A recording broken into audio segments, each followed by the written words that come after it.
So good morning and welcome to Soulfood Top Up. It's supposed to be 11:11, but this morning for some reason the Facebook was playing up, so here I am. So just to continue, this week has been my birthday and I put out a message this week. Really, it was because I just thought I do these talks often, but sometimes there's a different kind of conversation that needs to be had. And so this birthday, I decided that I would put out there a different message, and maybe a more bold and courageous message. And as a result of that, I've had a few conversations about that topic that I spoke about. And if you're on my Facebook wall, you'll be able to see that conversation, which was about our mission as sensitive, highly sensitive people. And that if we come across narcissists, and what is the meaning behind narcissistic relationships? And as a result of that, I ended up making a connection with a family member that I've not spoken to for quite a while, but actually I was thinking about her this week. And it was quite interesting the angle that she came from with regards to the topic that I was talking about, which was about narcissism. And so what I've realised since having that conversation and over the past couple of days is that narcissism has played a role in many, many, many people's lives. And there's a reason for it. There's a reason for narcissistic relationships in order to be able to help us. Because in a way, what narcissist relationships do is they bring out a side of us that maybe is hidden.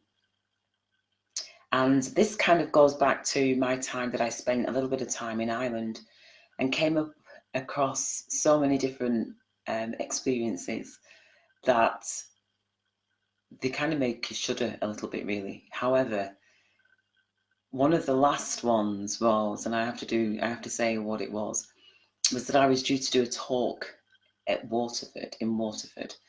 I was due to be on stage to finish the end of a conference.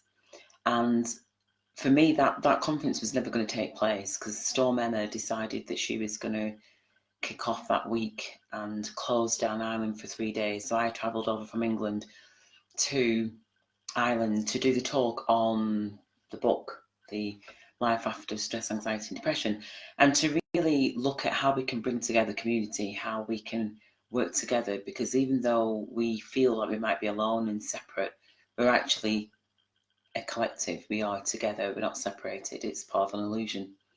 And together we are more powerful. But it's not something that we've got to learn how to do that or remember how to do that. And so the tools that I use are remembrance tools. They're to help people to go within and to bring out what's inside. And so that brings me back around to narcissists, because what had happened was I ended up being asked, oh no, I ended up being stuck in the snow and then the conference being cancelled.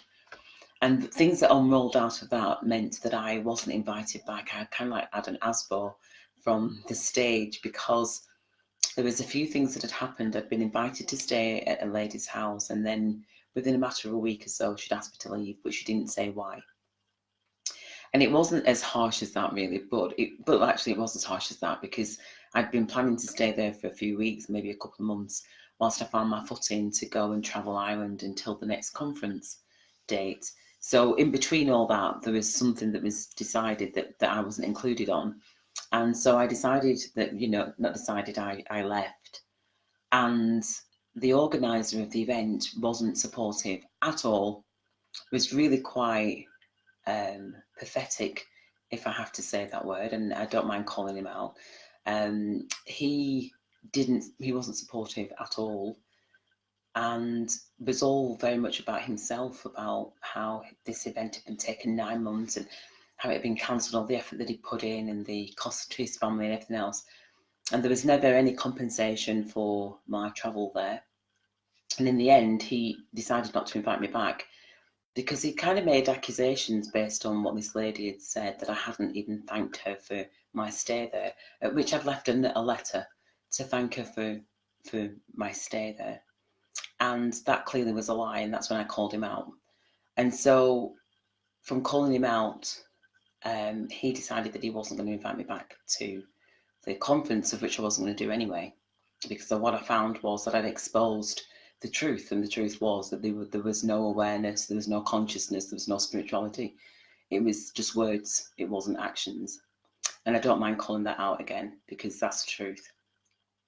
So what I realised from that experience is that many of us can walk our paths of life, and just by being can cause a stir up in people's lives. There's no intention, just other than just being, and sometimes that can make people feel uncomfortable. Again, if that resonates with you, then do press the heart and do make comment, because many of us can feel that we're on our own, that nobody really understands us, that we don't understand why people can behave the way that they behave. And so my purpose for speaking out about narcissism, speaking out about negativity, speaking out about experiences that maybe make us feel uncomfortable, is to actually say that, you know what, sometimes those are the best things that we could possibly ever have in our lives, because they make us stand up for something. Because if we don't stand up for something, then basically anything can happen to us, which we can see is unfolding in our world. That many of us have never had a vehicle to be able to speak out our truth. And now that we've got the internet the way that it is, we can speak out more about our truth, so that we can start evaluating, well, actually, can I do something different? Because really our experiences are all about ourselves, and that if somebody gives us an experience, we have to see that as being a gift. And I do thank the experience in Ireland, because what that experience made me do was to step up into speaking truth, to step up in speaking the hidden voice. So prior to the event in Ireland, had helped to really promote the event, and one of it was to go on a radio station. And I actually contacted that radio presenter and asked her if she would interview me about this experience that had happened, not to necessarily call out the people direct, but to have this discussion around how people can just, it's okay for people to change their mind.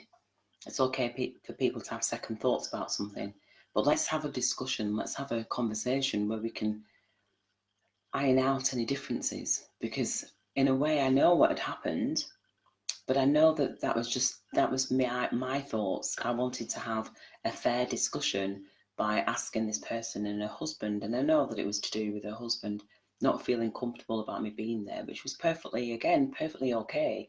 But just to have that discussion would have been beneficial, because I think for my own self, there's many discussions that are hidden in our society, very taboo. One of the biggest ones is around racism, and racism isn't something that I don't harp on about racism, even though I've probably got every right to. I want to find out the underbelly of things like racism, all the isms that are out there, that there's many. I would like to have that discussion around why somebody thinks the way that they think about a certain issue, a certain person, a certain skin colour. For me, it's about having those open discussions. And so when I talk about telling your story, and when I spoke about telling your story on the narcissist post, that wasn't necessarily about talking directly about narcissism. That was talking about the effects of things like narcissism. Because when we do our storytelling, what we're doing is we're speaking our truth, sometimes for the very first time in our lives, where we get unconditional love, unconditional support, and an open heart. And that's all that I ask people to do, is to come into this space with an open heart, to be able to listen to other people, to be able to listen to each other, to be able to listen to self. Because as we listen, as we speak, we're listening to ourselves, we're sharing our story, we're hearing our words. And that's what I just wanted to share today, is that it's so important for us to speak out our truth, not necessarily directly about a specific issue, or for me, it's about how did that impact you? How did that make you who you are? So the conversation goes beyond drama and slagging people off. It goes deeper into actually it's being able to just shine a spotlight onto that area and be able to think, actually, am I acting out my life based on an incident that happened 20, 30, 40 years ago? And what many people find is that's the truth, is that because we've never discussed something that maybe happened to us as a child, we suppressed it. And as we suppressed that, we grew despite of it, but we grew in a way that maybe distorted our truth. based on that incident. So what we're doing is we're not going back to that incident, but we're certainly going back to the thought process that maybe have caused, maybe was as a direct result of that incident. So if something happened to you as a child, you might have worked out a way to be able to navigate your way in life because in an avoidance way. So it's kind of like you're a bit off balance. So what the aim is to really just unearth that, to send it love, and to allow it to be released in order to then get back on track in life. That was my quick Soulfood top up for today. I'm feeling quite I guess I'm feeling quite tired really today. I think that's probably because there's been a lot of emotional upheaval over the last couple of days, and that's okay. And I'm glad I came on today to demonstrate that that's how it happens. That sometimes when we speak out a truth that has been buried for such a long time, and there were some things that my cousin pointed out to me that I hadn't even realised from that discussion. So it's been fantastic speaking out because I was able to support her in reaching out to me and having a conversation, which we haven't done for years. So sometimes when it happens, when we unearth something, it can really shake us for a few days. It can really expose us in a way that we're not used to. So we kind of like maybe claw back in again. And that's okay because it's all about self-care and self-nurturing. So thank you so much for listening. Do share my video. I am about to ask a question actually around doing some healing audios. So I'm going to be doing some healing audios around the narcissist relationships, the experiences, the behaviours that we might have experienced. And the aim of those is to really help to release anything that's holding us back from stepping into the truth of who we are. So I do believe, point out the issue, but then bring in the nurturing side of that, bring some healing side into that.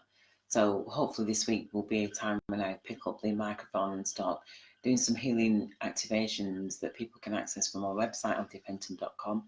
They aren't up there yet, but my aim is to put them there somewhere where you're able to access some healing audios to help shift you through whatever change and imbalance that you've got going in your life.